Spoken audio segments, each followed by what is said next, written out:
नमस्कार, आदाब, सत श्री अकाल, जय भीम, जोहार। मेरा नाम है नवीन कुमार।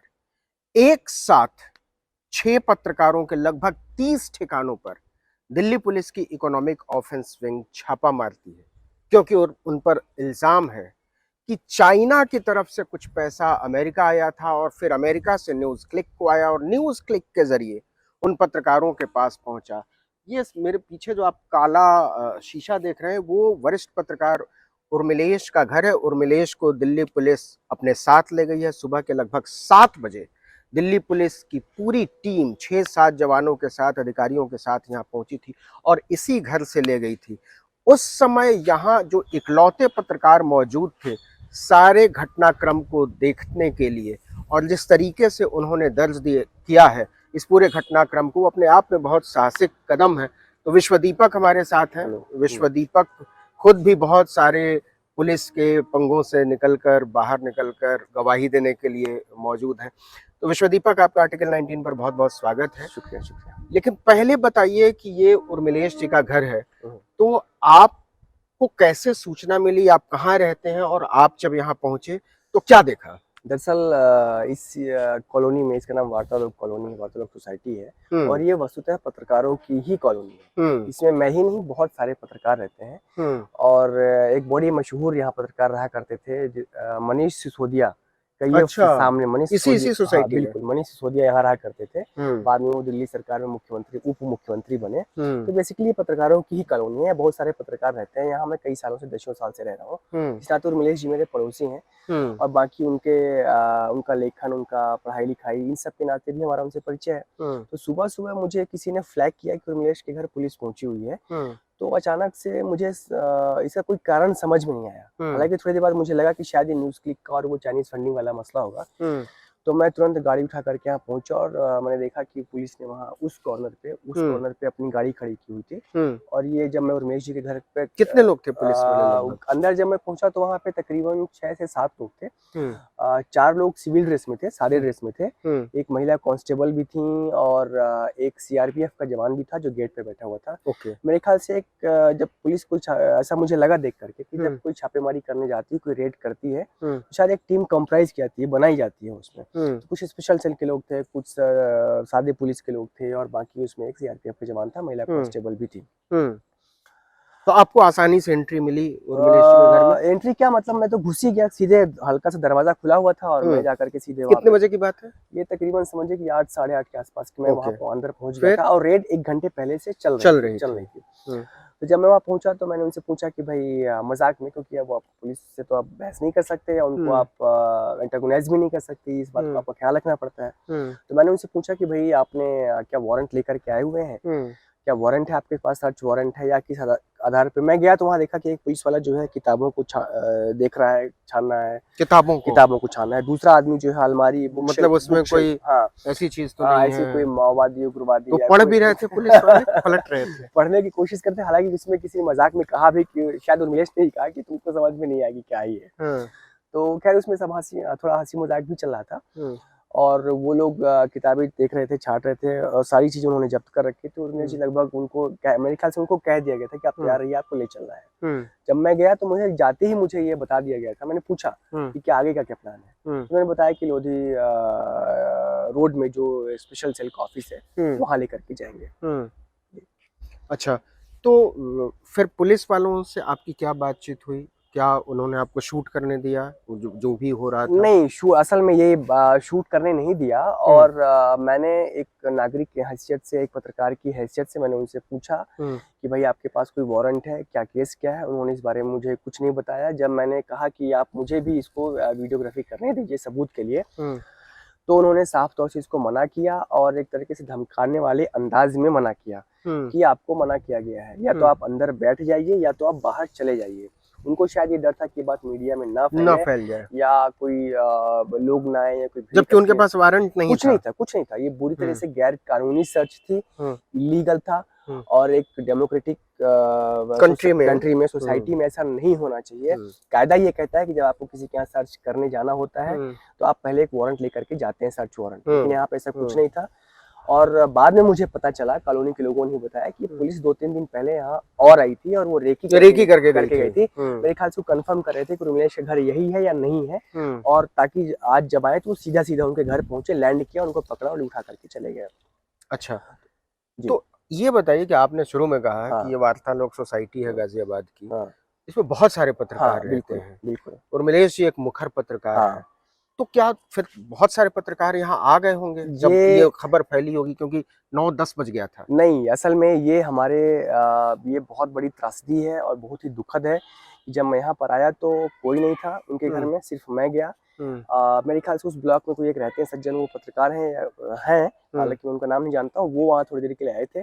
इसके अलावा कोई भी आदमी यहाँ पर के निकल करके सामने नहीं आया, किसी ने ये जानने की जहमत नहीं उठाई। या पत्रकारिता छोड़िए, मनुष्य होने के नाते बिल्कुल कोई सामने नहीं आया, किसी ने जानने की जरूरत नहीं समझी। जबकि ये खबर मतलब पूरे देश में फैल गई और हर आदमी आजकल उर्मिलेश के घर में पुलिस है, विशाल के घर में पुलिस है। बिल्कुल, और हर आदमी आजकल सुबह उठता है सबसे पहले फेसबुक देखता है, ट्विटर देखता है, लेकिन कोई सामने नहीं आया। और भी से दुखद बात ये है कि मैंने 1-2 पत्रकारों को, जो कि उस वक्त ऑफिस जाने के लिए तैयार हो रहे थे, मैंने उनको रोका और मैंने उनसे कहा, लेकिन उन्होंने इस चीज को टाल दिया और वो चुपचाप अपने काम पे चले गए।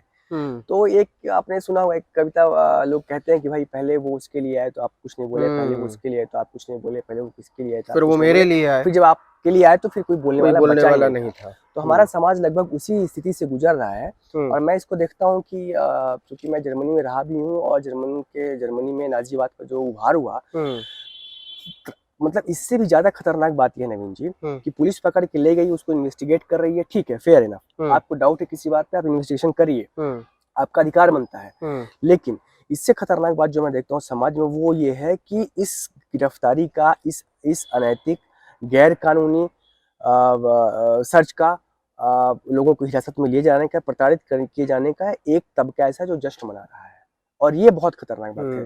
जर्मनी में जब नाजीवाद का उभार शुरू हुआ तब यही हुआ था। एक तरफ हिटलर का उभार हो रहा था और हिटलर के लोग सड़क चलते हुए लोगों को चाकुओं से घोंप रहे थे, उनकी दुकानें जला रहे थे, उनको आइडेंटिफाई कर रहे थे, घरों के आगे निशान लगा रहे थे, उनको बिजनेस से बेदखल कर रहे थे, लोगों को नौकरी से निकाला जा रहा था। और हिटलर के समर्थक, जो नाजीवाद के समर्थक थे, वो जश्न मना रहे थे, वो उसके तालियां बजा रहे थे। यहाँ पे भी लोग तालियां बजा रहे हैं और ये बहुत ही खतरनाक बात है। अंशिता, जरा इस सोसाइटी को दिखा दीजिए ताकि एक अंदाजा मिले कि उर्मिलेश कहाँ रहते थे और कहाँ से पुलिस उनको, कितने भीड़ भाड़ वाला इलाका है, कम से कम मुझे लगता है 200-250 यहाँ पर बिल्कुल फ्लैट हैं विश्व दीपक, और मुझे लगता है और इससे ये भी पता लोग रहते होंगे। ताकि ये दिखाना इसलिए भी जरूरी है नवीन जी, ताकि लोगों को ये पता लगे कि इसमें उन्होंने कितना पैसा खाया है, क्योंकि पैसा खाने वाला आदमी इस वार्तालाप की सोसाइटी में नहीं रहता है। जो आदमी चाइनीज एजेंट से पैसा खाएगा, जो आदमी चाइना सरकार से पैसा खाएगा, वो वार्तालाप में नहीं रहेगा, फिर वो साकेत में रहेगा, वो साउथ दिल्ली में रहेगा, वो खान मार्केट में बहुत मामूली, मतलब एक मुझे लगता है कि मिडिल क्लास की सोसाइटी है, साधारण लोग, जो लोग उस समय तो और भी बहुत सस्ती रही होगी, और दिल्ली से बहुत दूर है, किनारे है, मतलब गाजियाबाद में भी ये किनारे ही पड़ता है, इंदिरापुरम से भी आगे आना पड़ता है। ऐसे में ये इल्जाम, और अगर कोई इल्जाम है तो एक बुनियादी सवाल है विश्वदीप मेरे पास, और बुनियादी सवाल ये है कि मान लीजिए कि कोई लिंक है, तो उर्मिलेश हो या अभिसार हो या फिर भाषा सिंह हो, ये सब कर्मचारी हैं, कामगार हैं। अगर कोई लिंक है भी तो फिर आप डायरेक्टर्स को पकड़िए, आप उनके मालिकान को पकड़िए। यही तो बात है। आप एक पत्रकार जो कि श्रमजीवी है, वो काम करता है, पैसा लेता है। मुझे लगता है इसके पीछे पॉलिटिक्स है, और उस पॉलिटिक्स को, उस बात को ठीक तरीके से कहा जाना चाहिए। और बात ये है कि पहली बात, उर्मिलेश हो, चाहे भाषा हो, चाहे अभिषार शर्मा हो, चाहे जो हो, ये सारे के सारे लोग न्यूज क्लिक से कंसल्टेंट की हैसियत से जुड़े हुए थे। ये उसके एम्प्लॉय नहीं है, ना ही ये उसके मैनेजमेंट में है, ना ही इन्होंने वहां से किसी से डायरेक्टली फंड लिया है। तो मैं कंसल्टेंट की हैसियत से कल को मैं आपके साथ काम करूं, आप मुझे पकड़ लोगे। बिल्कुल। तो पहली बात तो ये कंसल्टेशन का इनका जॉब है, ये कहीं उसके एम्प्लॉय नहीं है, ना ही उसके मैनेजमेंट में है। तो पहली बात तो डायरेक्ट कोई केस बनता ही नहीं है, इनसे इंट्रोगेशन किया जाए, नंबर 1। नंबर 2, अगर आप इनसे इंट्रोगेशन कर रहे हैं तो उसकी एक प्रक्रिया होती है, बिल्कुल होती है, उस प्रक्रिया होती है। लेकिन यहाँ पे ना तो प्रक्रिया को फॉलो किया गया, ना ही इसमें कुछ मतलब ऐसे कोई मुझे ऐसा लगता है कि ये जो अभी कल परसों जो जाति गणना के आंकड़े आए हैं सामने, मुझे लगता है कि उससे डाइवर्ट करने की एक डाइवर्जन टैक्टिक है, जो कि हमेशा मोदी सरकार, नरेंद्र मोदी बुरी तरीके से घिरे हुए हैं। उनके पास बेरोजगारी का कोई जवाब नहीं है, उनके पास महंगाई का कोई जवाब नहीं, और अब जातीय गणना 4 राज्यों में चुनाव और उसके बाद तुरंत आम चुनाव है। बिल्कुल तो नरेंद्र मोदी और उनकी जो भी वैचारिकी के लोग हैं, जो भी बिल्कुल पॉलिटिकल लोग हैं, उन ध्यान भटकाने के लिए, हालांकि ये कुछ समय के लिए ही होगा, बिल्कुल बिल्कुल लेकिन वो एक फॉल्स नैरेटिव गढ़ने की कोशिश कर रहे हैं, फर्जी राष्ट्रवाद का। बिल्कुल क्योंकि अब पाकिस्तान के मामले पर ये बेनकाब हो चुके बिल्कुल हैं, चीन के मामले पर भी बेनकाब हो चुके हैं, यही है जो झूला झुला रहे थे शी जिनपिंग को। लेकिन अब वो चाहते हैं कि कुछ लोगों को चीनी साबित करके या चीन से मिला हुआ एजेंट साबित करके एक फॉल्स नैरेटिव नेशनलिज्म का गढ़ें। लेकिन क्या ये काम करेगा? नहीं करेगा, ये बिल्कुल भी काम नहीं करेगा। और यही दरअसल इनकी समस्या है। समस्या ये है कि आप ये देखिए कि आरएसएस प्रमुख मोहन भागवत ने बिहार चुनाव से पहले आपको याद होगा जाति को लेकर के एक स्टेटमेंट दिया था और बीजेपी चुनाव हार 2015 की बात 15 की बात है। तो भाजपा को या आरएसएस के या भाजपा के समर्थकों को इस बात का अच्छी तरह से एहसास है, उनकी समझ ये है कि अगर जाति का मुद्दा उभरा तो हमारा हिंदुत्व का मुद्दा पीछे जाएगा और हम चुनाव हार जाएंगे। तो इसको काउंटर करने के लिए उन्होंने एक नया किस्म का राष्ट्रवाद खड़ा किया है। अब यहाँ पे एक फर्क है, अभी तक इनका राष्ट्रवाद का जो अटैक होता था वो पाकिस्तान पे होता था, इस बार इन्होंने नया मसाला खोजा चाइना का। लेकिन यहाँ पे सबसे मजे की बात है कि चाइना ने लद्दाख में कब्जा कर लिया है। ये बात सबको पता होनी चाहिए, और अगर नहीं पता है तो इस बात को बोला जाना चाहिए कि चीन ने लद्दाख में कब्जा कर लिया, डोकलाम में कब्जा कर लिया। वो अरुणाचल के लोगों को उसने अभी एशियाड में वीजा नहीं दिया घूमने के लिए, उस पे मोदी सरकार की एक शब्द नहीं बोली। और प्रधानमंत्री मोदी ने पार्लियामेंट में बोला कि कोई घुसा है, कोई घुसा ही नहीं है। चीन का नाम भी नहीं लेते जब हमारे इतने सारे लोग शहीद हो जाते हैं डोकलाम में। तो जो आदमी चाइना के सामने सरेंडर कर चुका है, वो आदमी चीन के माध्यम मार्फत किसी की फंडिंग को मुद्दा बना रहा है। ये बहुत ही हास्यास्पद है और दो कौड़ी की बात है, और ये डिफीटेड और नर्वसनेस दिखाता है इनकी। लेकिन ये दरअसल मुझे लगता है कि ये जो जातीय गणना की रिपोर्ट आई है वो लगभग the end of Hindutva narrative है। बिल्कुल। तो बिल्कुल। अब इसके सामने खड़े होने के लिए ये ट्रायल एंड एरर मेथड के आधार पर इन्होंने सबसे कमजोर कड़ी जो मुखर पत्रकार हैं उनको पकड़ो और फिर ये वाटर टेस्ट कर रहे हैं। बिल्कुल ठीक कह रहे हैं आप कि देखें जरा इसकी क्या प्रतिक्रिया होती है, कहीं उल्टा जाता है कि सीधा जाता है। हाँ। इसके बाद हम अपनी पॉलिसी को करेक्ट करेंगे। बिल्कुल, आपने बहुत अच्छा शब्द इस्तेमाल किया, ट्रायल एंड एरर मेथड इन्होंने अपनाया है और इन्होंने कोशिश की है। और इनके जो समर्थक हैं, ट्रोल आर्मी है, इनके जो लोग हैं, नेतागण है, वो सब आप बता रहे थे अभी कि खुद अनुराग ठाकुर कह चुके हैं। हाँ? खुद अनुराग ठाकुर कह चुके हैं कोई सबूत नहीं है। अच्छा, क्या ही सबूत है भाई, क्या सबूत है? आपने मान लीजिए कि आप ए हैं, मैं बी हूं और आप सी हैं, आपने मुझे पैसा दिया, आप कहीं और रहते हैं। हर सरकार, अगर इस लॉजिक को हम मान लें नवीन जी कि चाइना के एजेंट हैं ये लोग और चाइना ने किसी के मार्फत इन लोगों को पैसा दिया है, तब फिर आपका जो कनाडा में खालिस्तानियों के खिलाफ पूरा नैरेटिव है वो ध्वस्त हो जाता है। क्योंकि हर सरकार, इस दुनिया का हर देश, हर स्टेट, हर राज्य अपने विचार को, अपनी ताकत को, अपनी संस्कृति को प्रमोट करने के लिए कहीं ना कहीं लोगों को किसी न किसी प्रकार से प्रत्यक्ष या प्रत्यक्ष रूप से फंडिंग करता है। लेकिन इसका मतलब ये नहीं कि टेररिज्म को फैला रहा है। तो ये तमाम मोनेस्ट्री हैं जिनको बुद्धिस्ट नेशन पैसा दे रहे हैं। कोई ऐसी बात तो है नहीं, कोई बात नहीं। बिल्कुल।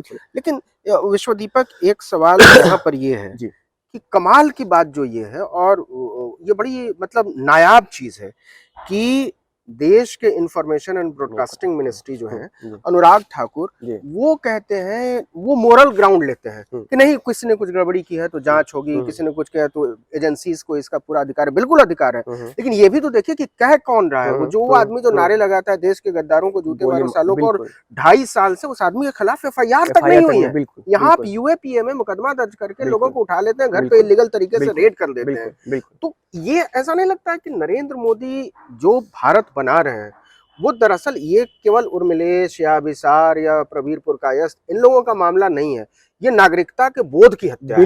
बिल्कुल ठीक कह रहे हैं आप। और मैं इसीलिए हम आप बात भी कर रहे थे और हमने उदाहरण भी दिया नाजीबाद का, जर्मनी का, कि बात अब यहाँ तक आ पहुंची है कि आप देखिए कि सीताराम येचुरी के घर पे छापा मारा है, जो कि CPI communist party of India का चीफ है।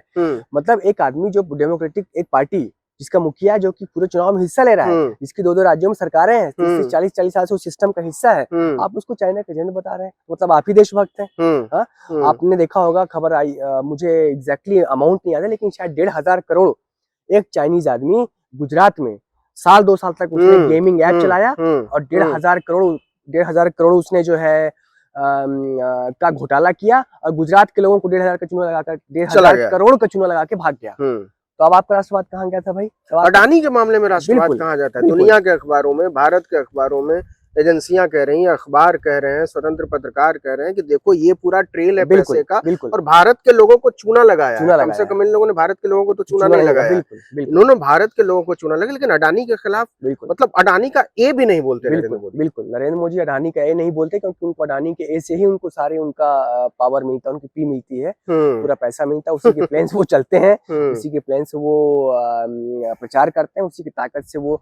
आप बताइए सर कि भारतीय जनता पार्टी ने आज आप देख लीजिए हिंदुस्तान में, आप सर्वे करवा लीजिए, हिंदुस्तान नहीं मैं दावा करता हूँ, आप दुनिया के किसी भी दुनिया चले जाइए और वहाँ की जो पॉलिटिकल पार्टीज हैं उनके आप ऑफिस का आप मूल्यांकन करवाइए, भारतीय जनता पार्टी ने हजारों करोड़ का ऑफिस बनवाया है। बिल्कुल, ये जनता के चंदे से पैसे, चंदे के पैसे से बना है, किसी कॉर्पोरेट का बिल्कुल 7 स्टार होटल लगता है, 7 स्टार होटल लगता है, और ये 7 स्टार होटल लगता है, आपको कहीं से लगता है कि ये मतलब ये गद्दारी के पैसे 2 कमरे का फ्लैट जो है वो चाइना से एजेंट बन के किसी ने हुआ है, और भाजपा ने जो है हजारों करोड़ रुपए का जो महल खड़ा किया है वो राष्ट्रवाद का महल है, बिल्कुल ठीक कह रहे हैं, वो राष्ट्रवाद का महल है और ये चाइनीज एजेंट की गद्दारी का महल है। एक सवाल, अब जैसे मुझे लगता है कि ये सिलसिला शुरू हुआ है, बिल्कुल, लेकिन अब ये चलेगा बिल्कुल। अब धीरे धीरे धीरे धीरे पिन पॉइंटेडली ये अलग अलग बहानों से पत्रकारों को उठाएंगे, खासकर वो लोग जो लोग इनकी नफरती पॉलिसीज का विरोध करते हैं, जो लोग महंगाई, बेरोजगारी, भ्रष्टाचार की बात करते हैं, नहीं मानते इनके फॉल्स नैरेटिव को, उनको ये टारगेट करेंगे। बिल्कुल। तो क्या 2024 से पहले ये सिलसिला तेज होगा? और अगर आप देखते हैं कि तेज होगा तो इससे लड़ने का तरीका क्या होगा? क्योंकि निश्चित तौर पर ये उन आवाजों को खामोश करने के लिए जो है ये निशाना छोड़ा गया है कि अगर हम 6 लोगों पर एक साथ कार्रवाई करेंगे तो लोग डर जाएंगे। बिल्कुल, लोग डर भी गए। आप देखिए ना, लोग, आप ही ने कहा कि कोई आया नहीं, इस कॉलोनी में कोई आदमी नहीं आया, और आप देखिए कौन आदमी पॉलिटिकल पार्टी में कौन कौन बोल रहा है, बहुत कम लोगों ने जिन्होंने मुखर तरीके से आवाज उठाई, लेकिन उसके 2 गुना जोर से आवाजें उधर से आ रही हैं। बहुत अच्छा किया दिल्ली पुलिस ने, जिंदाबाद दिल्ली पुलिस जिंदाबाद, अविनाश शर्मा और चीन के दलाल, चीन के एजेंट। तो लेकिन जो मेरा एक नागरिक या समझिए कि एक सामान्य आदमी की हैसियत से जो मेरा डर है वो ये है, कल को आप वीडियो बनाते हैं मोदी के खिलाफ, या मोदी के खिलाफ नहीं बनाते, बेसिकली आप सरकार के सवाल करते हैं, सवाल करते हैं। कल को आप जा रहे हैं सड़क पे, कोई आदमी आपको चाकू मार के, घोंप के, गिरा के सड़क पे मार के चला जाए, भारत माता की जय भी बोलेगा, और ये हो सकता है, ये बिल्कुल ही पॉसिबल है, और ये इसी लेवल पे आ चुका है। ये प्रॉब्लम है जो राजस्थान में नरेंद्र मोदी की भाषा है कि एक दर्जी को मार के चले जाते हैं, ये तो एक तरीके से फसादी मानसिकता दिखाता है, बिल्कुल आप प्रोवोक कर रहे हैं लोगों को कि ऐसा हुआ है तो इसका कुछ मतलब, वो कहा था ना वाजपेयी ने कि गलती किसकी थी, बिल्कुल गोधरा के मामले में, ये भी देखना पड़ेगा, तो ये तो वहीं ले जा रहे हैं चुनाव। तो आप बोलते हैं, आप आलोचना करते हैं, दरअसल आपने कांग्रेस की भी आलोचना की, उस पर कोई नहीं बोला। आज आप जो कि बीजेपी सत्ता में है इसलिए आप बीजेपी की आलोचना कर रहे हैं, बीजेपी से कोई दुश्मनी थोड़ी ना है, लेकिन ये जिस लेवल तक इस चीज को उन्होंने ले पहुंचा दिया है, जिस तरीके से यहाँ तक आप पहुंचे हैं, तो कल को आपको कोई गोली मार दे, हमको कोई चाकू मार दे, इनको कोई कुछ कर दे, तो फिर इसमें हैरानी नहीं होनी चाहिए। और रही बात सॉल्यूशन की, तो सॉल्यूशन इसका मुझे अभी फिलहाल सच्चाई बात यह है और ईमानदारी की बात है कि हिंदुस्तान में मुझे अभी इसका कोई सॉल्यूशन दिख नहीं रहा है, क्योंकि मैं देख रहा हूँ कि जनता का एक बड़ा हिस्सा, बहुत बड़ा हिस्सा उस मानसिकता से, उस राक्षसी प्रवृत्ति से ग्रस्त हो चुका है, और वो इसको एंजॉय कर रहा है, इसको तालियां बजा रहा है। ये ज्यादा खतरनाक है, बिल्कुल ये ज्यादा खतरनाक है, क्योंकि भीड़ की मानसिकता आप बना दें, बिल्कुल भीड़ की, उसके बाद तो कोई सुरक्षित नहीं, बिल्कुल आपने रक्तबीज पैदा कर दी, आपने एक नहीं, यहाँ पे एक आदमी को आप पॉइंट नहीं कर सकते, यहाँ पे लाखों लाखों करोड़ों करोड़ों रक्तबीज घूम रहे हैं, वो जगह जगह, गली गली, मोहल्ले मोहल्ले आपसे बदला लेंगे। और एक चीज जो मैं इसमें पॉइंट आउट करना चाहता हूँ वो ये है कि आपातकाल को लोग अक्सर जिक्र करते हैं, आपातकाल के दौर में भी मीडिया के खिलाफ कार्रवाइयां हुई, लेकिन आपातकाल के दौर में जनता की जो नागरिक चेतना थी ना, वो बहुत जागरूक थी, जनता की नागरिक चेतना सही सलामत थी, लोग ये मान रहे थे कि पत्रकारों के ऊपर हमले हो रहे हैं तो ये गलत है, प्रेस के ऊपर अटैक नहीं होना चाहिए। आज ऐसा नहीं है सर, आज नहीं है ये, आज लोग इसको सही बता रहे हैं, ये बहुत बड़ा फर्क आया है और ये बहुत ही खतरनाक फर्क है। तो बहुत बहुत शुक्रिया विश्वदीपक आर्टिकल 19 से बात करने के लिए। तो ऐसे दौर में मुझे लगता है कि इकलौता तरीका यह है कि हम अपनी आवाजों को खामोश न होने दें, और ज्यादा से ज्यादा लोग एक तरह की बात एक सुर में बोलें और हर एक तरह के विचार पर बहस करें, बात करें, क्योंकि यही डेमोक्रेटिक प्रिंसिपल का तकाजा है कि कम से कम डायलॉग की गुंजाइश कम नहीं होनी चाहिए, खत्म तो बिल्कुल नहीं होनी चाहिए, लेकिन ये भी सच है कि हर लोकतंत्र को इस तरह की चुनौतियों से जूझना पड़ता है, लड़ना पड़ता है, और हर पीढ़ी को अपने अपने हिस्से की आजादी लेनी पड़ती है। तो आजादी क्लेम करने की चीज है। तो मुझे विश्वास है कि, और विश्वदीपक को भी निश्चित तौर पर ये यकीन होगा कि हम, हमारे साथ के लोग, हमारे बाद की आने वाली नस्लें इस आज़ादी को न केवल रिक्लेम करेंगी, बल्कि इसको नए आयाम के साथ एक बार फिर से स्थापित करेंगे। इस वीडियो में इतना ही। अगर आर्टिकल 19 को आपने सब्सक्राइब नहीं किया है, तो ज़रूर कीजिए। नमस्कार।